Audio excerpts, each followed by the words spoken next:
এই যে তোদের খাবার দিচ্ছি নে, এবার তাড়াতাড়ি খেয়ে দে, বড় হ, আর আমাকে বেশি বেশি করে ফল দে। আহারে, তোর বুঝি খুব কষ্ট হচ্ছে তাই না? আমিও বুঝি। আজ আমার একটা হাত যদি এভাবে ভেঙে যেত তাহলে কি কষ্টই হতো আমার।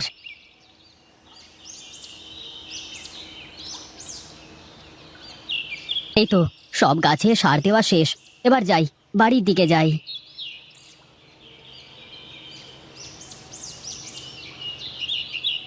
কিরে তিনু, কি সার দিলি জমিতে? দাদা, গাছে জোর পাচ্ছিল না, তাই ভাবলাম একটু জৈব সারই দিয়ে দিই। শুধু জৈব সারে কি আর ফলন হবে রে পাগল? এখন বাজারে কত রকম সার কীটনাশক আছে। তুমি তো জানো দাদা, ওসব প্রাণনাশী কীটনাশক আমি আমার জমিতে দেব না, তাতে যা হয় হবে।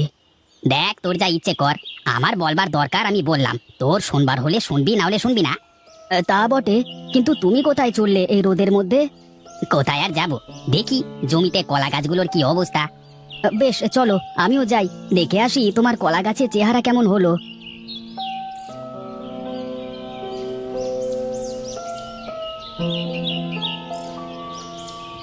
আরে বাহ, তোমার কলা গাছগুলো তো বেশ বড় হয়েছে, আর সব গাছই মনে হচ্ছে কাঁধ এসে গেছে। তাছাড়া আবার কি, এই দেখ না, একসাথেই তো লাগালাম, দু একদিনের ব্যবধান, আমার গাছগুলো দেখেছিস? তবে যাই বলো দাদা, তোমার গাছের গোড়ায় কিন্তু মাটি কম, একটু জোরে বাতাস হলেই সব কলা গাছ ভেঙে চুরে পড়ে যাবে। আরে না না, তার আগেই কিছু একটা করে ফেলবো।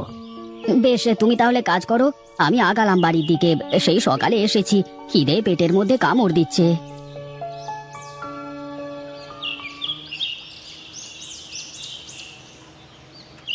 কই গো গিন্নি, কোথায় তুমি?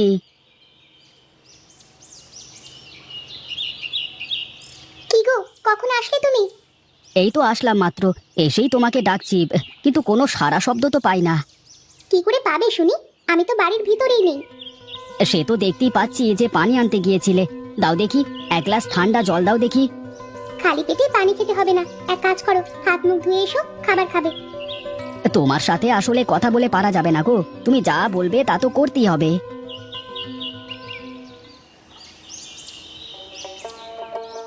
কি গো, তোমার মুখটা এমন শুকনো শুকনো লাগছে কেন, কি হয়েছে? না, তেমন কিছু হয়নি, তবে খুব চিন্তা হচ্ছে গো।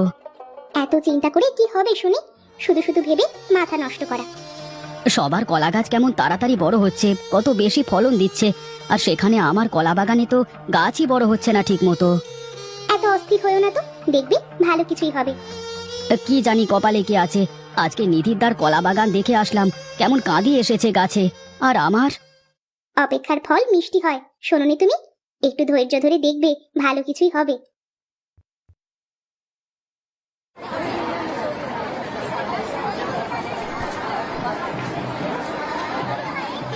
কি রামু কাকা, তোমার ব্যবসা কেমন চলে? আর ব্যবসা, ব্যবসার যা পরিস্থিতি রে, তাতে করে ব্যবসা বন্ধ করে ঘরে বসে থাকতে হবে। হ্যাঁ, সবাই ওই এক কথাই বলে, আঙুর ফল সত্যি টক হয় গো। এই যা তো, তুই খালি রসিকতা করিস, তারপর বল, তোর কলা ক্ষেতের কি অবস্থা? হ্যাঁ, গাছ তো খুবই ভালোই হয়েছে কাকা, কিন্তু কি জানি শেষমেশ কি হয়। সামনে ঝড় বৃষ্টির সময় আসছে, গাছের গোড়ায় মাটি দিয়ে পেলা দিস কিন্তু, তা না হলে আবার বিপদ হয়ে যাবে। কিন্তু তাতে তো অনেক ব্যয় হয়ে যাবে দাদা। ফল নিতে হলে তো খরচ করতেই হবে, আর তা না হলে যদি সব গাছ পড়ে যায় ঝড়ে বাতাসে। তা কথা মন্দ বলনি কাকা, কিন্তু এত গাছে পেলা দিতে গেলে তো অনেক খরচের বিষয়। এখন ভেবেচিন্তে দেখ কি করবি, আর মাটির তো সেসব গুণাগুণ নেই এখন, আর সার কীটনাশক সব কিছুই শেষ করে দিচ্ছে। তা না হয় হলো, তা তুমি তোমার ফলের ফরমালিনের কথা তো বললে না। বলি, তোরা যে সব সার ফাস দিয়ে সব ফলাস, এই ফল তরতাজা রাখতে হলে তো আমাদের ফরমালিন মেশানোই লাগবে। না, তোমার সাথে পারা যাবে না। শোনো দাদা, এবছর আমার সব কলা কিন্তু তোমাকেই নিতে হবে বলে দিলাম। আচ্ছা আচ্ছা, সে সময় তো আসুক, তারপর দেখা যাবে। বেশ, তাহলে আমি গেলাম কাকা, দেখি বাজারটা ঘুরে আসি, কি অবস্থা বাজারের।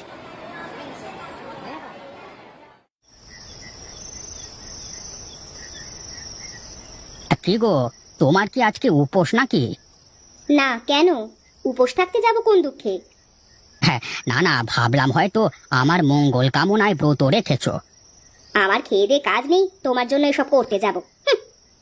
বেশ তো, সামনে এত ফল কেটে সাজিয়ে রেখেছি, কিন্তু তুমি খাচ্ছ না কেন? এসব ফল খেয়েই তো আরো বেশি সমস্যা হচ্ছে, তার চেয়ে না খেয়ে থাকাই ভালো। ফল আবার তোমার কি করলো শুনি? আমি তো দেখি তুমি নিজে হাতে এসব ফলে ফরমালিন মেশাও, ওটাও তো একটা বিষ। আচ্ছা, তুমি বোঝার চেষ্টা করো না, যারা ফসল ফলায় তারাও তো বীজ দিয়েই ফলায়। এসব ফল ভালো রাখতে হলে ফরমালিন দেওয়া লাগবেই লাগবে। তুমি খাও তোমার ফল, আমি আর খাবো না। শুনেছি তিনও নাকি শুধু জৈব সার দিয়ে কলা চাষ শুরু করেছে, ভাবছি ওর থেকে কলা কিনে রাখবো এবার। তোমার যা ইচ্ছে করো, আমি বসে ফল খাই।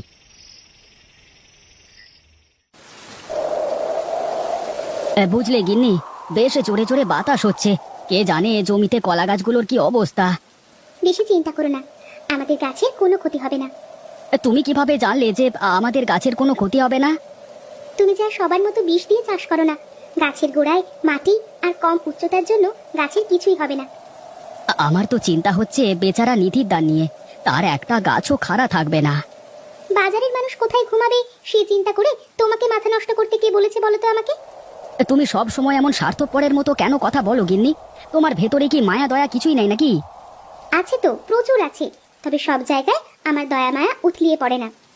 মেয়ে মানুষের চিন্তা ভাবনা কে বুঝতে পারে? কার এত সাধ্য?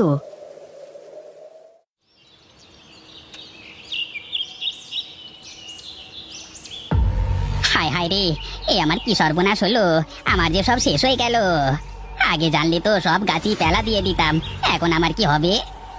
দাদা, ভেঙে পড়ো না, তোমাকে তো বলেছিলাম গাছে পেলা দিতে, কিন্তু তুমি তো শুনলে না। আমি তো তোর কথা না শুনে বড় ভুল করেছি রে তিনু, তুই আমাকে মাফ করে দে ভাই। দাদা, এখন আর এসব বলে কি লাভ বলো? যা হওয়ার তো হয়েই গেছে। তাই বলে আমার সব গাছ পড়ে গেল? শুধু আমার না, এলাকার সবার কলা গাছ ভেঙে চুরে শেষ হয়ে গেছে, শুধু তোর গাছগুলোই দাঁড়িয়ে আছে। দাদা, আসলে মাটির গুণাগুণ ঠিক থাকলে সে মাটিতে তুমি যাই করবে না কেন, সেখানে সোনা ফলবেই ফলবে। আমার যে সবকিছু শেষ হয়ে গেল রে তিনু, এখন আমি কি করব?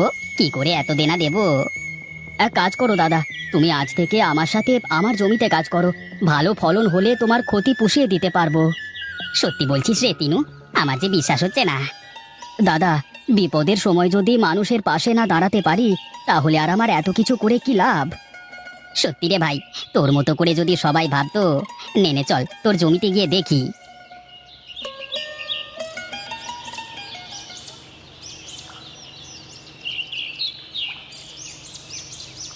কই রে টিনু, বাড়িতে আছিস নাকি রে?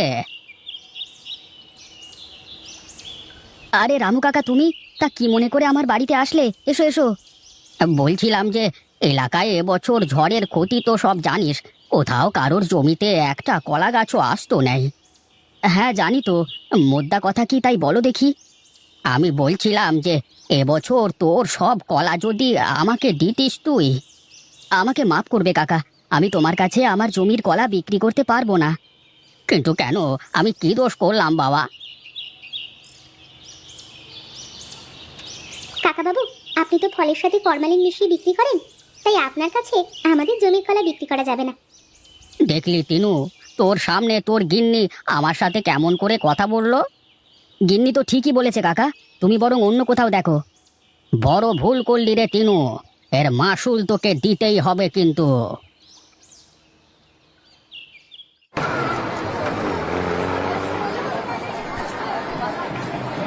আসুন বাবু আসুন, একদম ফরমালিন মুক্ত কলা নিয়ে যান, আসুন আসুন। আমাকে আর বলতে হবে না নিধির বাবু, আমি সব জেনে শুনি এখানে এসেছি। আর আমাদের কোম্পানি মানুষের স্বাস্থ্যের কথা চিন্তা করে এসব ফরমালিন মুক্ত পণ্য কিনতে উৎসাহ দিতে থাকে। আপনি এসেছেন, আমি খুব খুশি হয়েছি।